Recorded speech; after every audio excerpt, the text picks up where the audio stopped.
Assalamualaikum warahmatullahi wabarakatuh. Halo teman-teman, balik lagi nih sama aku Hanim Rosyidah. Oke, di sini aku akan membahas tentang materi salah satu mata kuliah yang ada di program studi komunikasi penyiaran Islam, yaitu komunikasi massa. Nah, di dalam komunikasi massa ini ada beberapa teori tentang komunikasi massa. Tapi di sini aku akan menjelaskan tentang teori kultivasi. Apa sih itu teori kultivasi? Latar belakangnya apa saja? Sejarahnya bagaimana? Terus kritik dari teori-teori ini apa saja? Nanti akan dijelaskan di dalam video ini. Jadi pantengin terus ya guys, tonton terus. Kalau misalnya kalian ada pertanyaan, nanti silahkan ditanyakan di kolom komentar. Oke teman-teman, teori kultivasi ini nanti berkenaan dengan berkesinambungan, maksudnya dengan televisi. Jadi nanti ada kaitannya gitu dengan televisi. Oke, kita mulai dari latar belakangnya dulu ya teman-teman.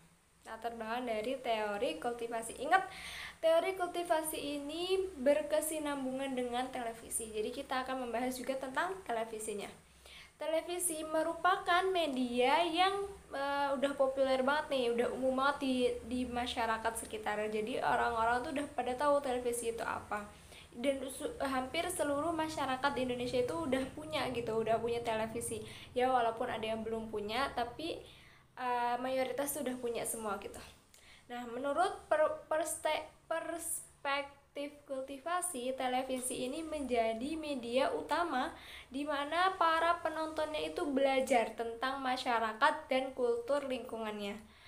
Dengan kata lain, pengetahuan yang terbangun di benak masyarakat kita tuh tahu kalau masyarakat itu bagaimana budayanya, bagaimana itu sangat ditentukan oleh televisi. Artinya, melalui kontak kita dengan televisi, kita belajar tentang dunia, orang-orangnya, nilai-nilainya, adat istiadatnya, dan lain-lain. Teori kultivasi ini berpandangan bahwa media massa yang dalam konteks teori ini adalah televisi, yang tadi sudah aku katakan di awal, memiliki andil besar dalam penanaman dan pembentukan nilai-nilai yang ada di dalam masyarakat. Nah, itu latar belakang dari teori kultivasi itu. Oke, selanjutnya kita akan membahas tentang sejarahnya. Sebentar ya teman-teman. Untuk sejarah teori kultivasi ini sendiri pertama kali dikenalkan oleh Profesor George Gerbner, ya maaf ya pelafalannya mungkin salah. Itu tadi Profesor George Gerbner.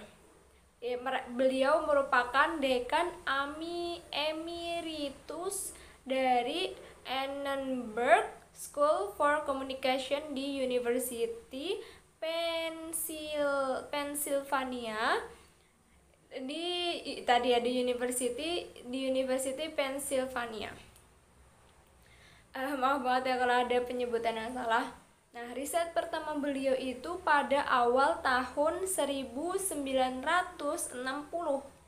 tentang proyek indikator budaya, Culture Indicator Project, atau dalam bahasa Inggrisnya seperti itu, untuk mempelajari pengaruh menonton televisi, di mana beliau ini dengan koleganya di Annenberg School for Communication ingin mengetahui dunia nyata seperti apa yang dibayangkan dan dipersepsikan oleh penonton televisi.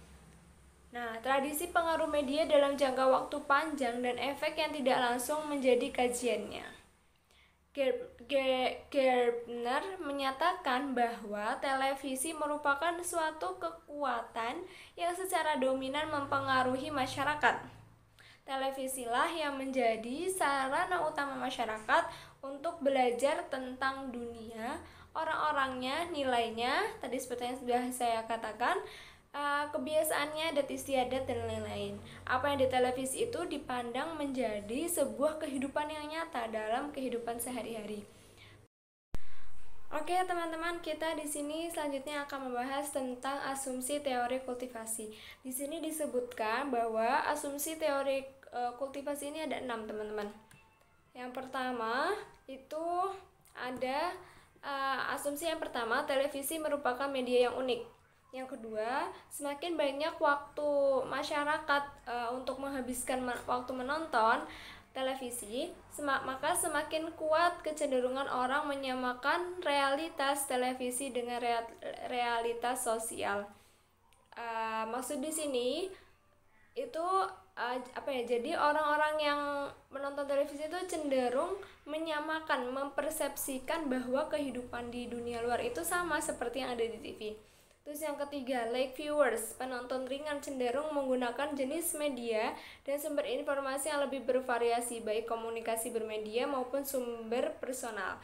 Sementara heavy viewers cenderung atau penonton berat itu cenderung mengandalkan televisi sebagai sumber informasi mereka. Terus yang keempat, terpaan pesan televisi yang terus-menerus menyebabkan pesan tersebut diterima halayak sebagai pandangan konsensus masyarakat. Selanjutnya yang kelima itu televisi membentuk mainstreaming dan resonance. Yang keenam, perkembangan teknologi baru memperkuat pengaruh televisi. Itu tadi tentang asumsi teori kultivasi. Oke, teman-teman, kita selanjutnya akan membahas tentang kritik atas teori kultivasi ini. Jadi ada banyak sekali perdebatan yang menyanggah teori kultivasi ini. Karena banyak yang beranggapan bahwa teori kultivasi ini tidak sepenuhnya benar seperti itu. Di sini ada beberapa teori-teori yang menyatakan bahwa teori kultivasi ini tidak berpengaruh pada kehidupan di luar di luar menonton televisi. Pertama dari Hughes tahun 1980 menyarankan bahwa ukuran-ukuran suatu penonton yang berat hanya berkaitan dengan keseluruhan penyiaran dari televisi, bukan secara khusus kepada apa yang ditonton, seperti itu. Terus ada juga teori dari Potter tahun 1986